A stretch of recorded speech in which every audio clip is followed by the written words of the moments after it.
Thank you, President. Today, we know that there have been a lot of questions, a lot of concerns on what is going to happen, what are we seeing with the flood fight, and that's one of the reasons that we're here. We want to come out to you and give you what we know as of today. Will we be able to answer all of your questions? Probably not, but we are going to try and give you what we do know so that you have the latest information. The second thing that we want to do today is we want to hear from you. Some of the decisions that we have to make them very quickly, but we want to make sure that we are understanding your concerns, understanding your knowledge of the area so that we are making the best decision for the right reason. I have up at the table, I have Colonel Richard Hansen. He is our commander of the New Orleans District. And I also have Mike Stack. He's our Chief of Emergency Operations. So they are the two at the head of this flood fight for the Corps of Engineers. At this time, I would like to invite Colonel Hansen to the podium.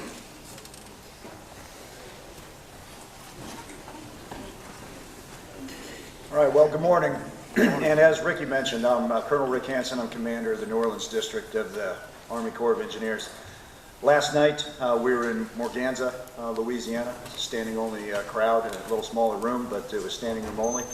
This morning, we're here with you in Morgan City, and tonight at 6 o'clock, we will be in the Butte-LaRose fire station with President Cormier. So we are very busy right now, as Ricky said, going to meet with members of the public, stakeholders, folks that are very interested in decisions that might have to be made and what those decisions are trending towards regarding operation of the Mississippi River and tributary system, and particularly the Morganza floodway. I will tell you that safety of the public is our top priority, and it is a key factor in all of our decision making. We have been already working with the levee districts, with the state, with other federal agencies in a phase 1 flood fight since well before Christmas. And we have transitioned into phase 2 flood fight operations as of yesterday. And what that means is it's a very proactive and deliberate effort to put, as we say, boots on the ground to inspect every part of the levee system, to include all the basin levees every day. And what are we looking for? We're looking for boils, seepage, any slides, cracks, navigation, any barges that are too close to the levee, navigation traffic that's not staying in the channel, any debris or equipment that's either on the levee or building up on the levee. And so we take those reports now daily during a phase 2 flood fight. We take this very seriously. And then wherever there's a critical concern, such as a sand boil that's changing and it's looking like it's moving material, then that gets sandbagged. There's slides that get sandbagged, and we work with the National Guard, we work with the levee districts then to execute that. So I want to tell you that we are very active right now, but we are confident that the overall Mississippi River and tributary system can safely pass this crest for this high water event. When you've seen on the news over the past several weeks, and you've seen the flooding upriver in primarily Illinois and Missouri, and you've seen the widespread damage, the destruction, and even the loss of life. And 2/3 of the loss of life in those states were people that drove into water thinking that they could get through on a road. I will tell you that we are confident that we have the Mississippi River and tributary system overall for the states of Arkansas, Tennessee, Mississippi, and Louisiana, and it can pass this type of event without that damage, and without that loss of life, and without all of that flooding. But operating that large, comprehensive system as a system requires some very deliberate and difficult decisions, and that's why we're here today. Because one of the biggest decisions that you have to make in operating this system is, should the Morganza floodway be operated for this particular event or not? The Morganza spillway and the structure and the Morganza floodway is designed to limit the flow past, south of Morganza, past Baton Rouge, and then down towards New Orleans to 1.5 million cubic feet per second. And then everything below that is designed to handle that max flow, 1.5 million cubic feet per second. So I will tell you, before any decision would be made to operate the Morganza floodway, the system, we max out the Mississippi River. Take those levees right up to their design capacity and stress them out. And it is an adventure, and it is, I mentioned the inspections. For example, we're looking at 72 different sites on the lower river right now on the main stem levees. We reported 32 new sites as of yesterday. We're looking at about 22 new sand boils and seepage areas as of yesterday.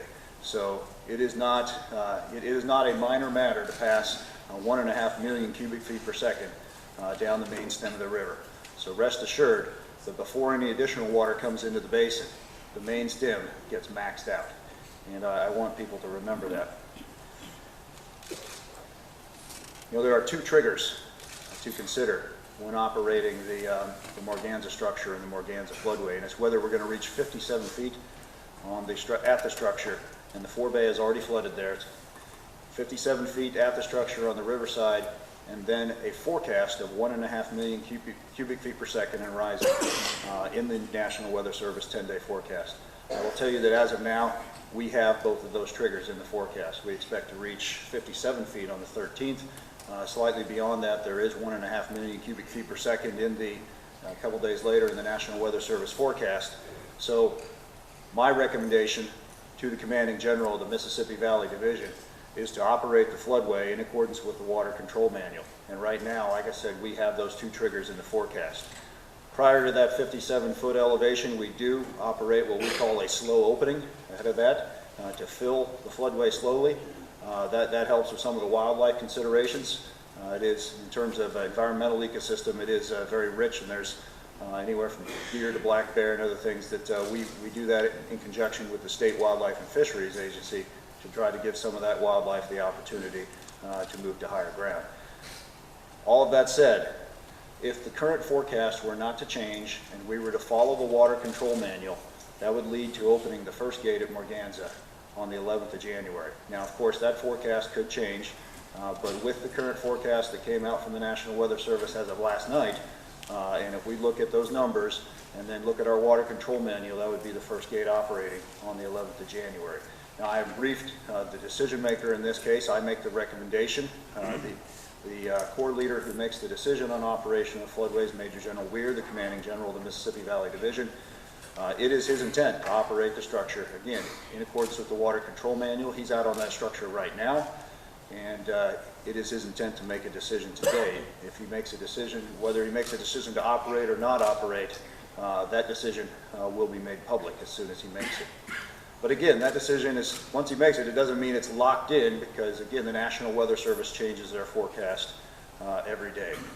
You know, it depends a lot, you know the basin well, it depends a lot on what the Red River does over the next few days. The Red River is falling, and that of course means more water can come out of the river into the old river control structure, and then potentially would not be part of that, that flow at Red River Landing to consider for Operation Morganza. I can tell you that it is going to be close. You know, it is, but if we have the trigger, we will not hesitate. We will do what we need to do to operate this system as safely as we can. So here in the basin, that means potentially more water if the floodway is operated, and that means impacts. So we have taken a hard look at those impacts. Now, of course, that water out of the Mississippi, I mentioned 1.5 million cubic feet in the main stem. So one way or another, it comes into the basin. It's whether it's through Old River or if it's through the floodway. Again, longtime residents of the basin, you know that. It just takes a little less time if it comes through the floodway to get to you than if it comes through the Old River complex. So what are the impacts of this crest that is coming down the river, you know, at Beulah Rose, at Morgan City, Lake Pellord, and backwater areas? And we have modeled that to the best of our capability, but again, the forecast changes every 24 hours. So here's what we are seeing. If Morganza was not operated and there was no deviation at Old River, we stayed at 70-30. Okay. The estimated peak stage at Morgan City, and this was just changed yesterday afternoon. Thankfully, it went down a whole foot from 9.5 foot to 8.5 foot. Okay, the Red River is falling a little faster than the original forecast. As of yesterday, it's 8.5 feet. 8.5 feet then translates to 4.3 feet at the gauge in Lake Pellord, and again, that's on the gauge. Now, if you actually get out of Lake Pellord and you're on the land around Lake Pellord, that means that's closer to about 2.3 feet, okay, above ground around Lake Pellord. You know, some of you know what that correlation between the gauge is and what you know, water above ground would be, but it's takeoff about 2 feet off of that gauge in Lake Pellord. Now, If Morganza is operated, and again, I want you to walk out of here realizing that Corps intends to operate Morganza in accordance with the Water Control Manual. If those triggers remain in place, you need to prepare. And I know the St. Mary Levee District, the town of Morgan City, the parish, is preparing for that potential operation. So how much does it add to the stage in Morgan City? You see that number, 9.2. Okay, that would add 7/10 of a foot, okay, to that 8.5 and bring it to 9.2. What would it add to Lake Lord? You see 4.6, 3/10 of a foot. So then water above ground around Lake Lord would be about 2.6 feet instead of 2.3. Now, we already met before this meeting. I met with Mayor Grazaffi, Bill Hidalgo, Mr. Mott, and Mayor Ratcliffe, and we know that the levee behind Morgan City has some freeboard at that point. But there are other areas in the backwater areas that could see impacts, could see water on property from that, either whether it's 4.3 at Lake Pelord or whether it's 4.6. What I'm also telling you is if Morganza is not operated, this is still going to be a major event in the basin. Okay, this is still going to be a flooding event with or without Morganza. And that makes it somewhat different than 2011. Okay, it was very dry in the basin in May of 2011. It's already very wet in the basin. There's a lot of water coming down the red. And so whether or not Morganza is operated, there's still a pretty major event here going in the basin. It's a little less than what the original forecast was for 2011, but 8.5 is serious, 9.2 is serious also. So now is the time to take any temporary flood fighting measures. We've talked, the levee district intends to place the same closure in Bayou Chene, the barge gate closure that was in place in 2011. We are working with the St. Mary Levee District, the National Guard's working with the St. Mary Levee District to place that structure. So with that, again, we're here also to take input. I write down notes from your comments. I pass them on to my boss, General Weir, and he takes those into account before he will make a final decision. So there's a lot of folks here, but we are prepared to listen to you this morning as long as folks have comments. I can't promise that we have an answer for everything right now. Again, the situation changes with each new forecast. So those numbers, if National Weather Service forecast changes the crest somewhere in the river by a foot or a half a foot, then all of those can potentially change a tenth or two. Overall, that forecast, makes an estimate of rain over the next 10 days. That in actuality, it could be more or it could be less. So again, there is opportunity and of course the threat of that forecast changing. We are seeing this forecast trend downward very slowly, but I would expect after this afternoon's update that it's probably going to remain pretty solid between now and when that Morganza decision has to be made. So with that, Ricky, I'll bring you up to the microphone, or I'll be prepared to take comments from the floor, and we'll turn it over to you.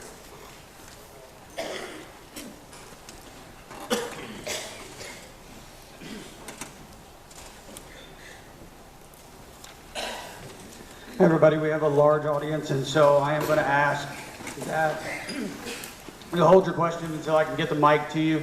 That way everybody can hear the question. Now, we did have a sign-up sheet in the beginning, and I think Ms. Billiot was the first to request comment up front. I went the bottom way.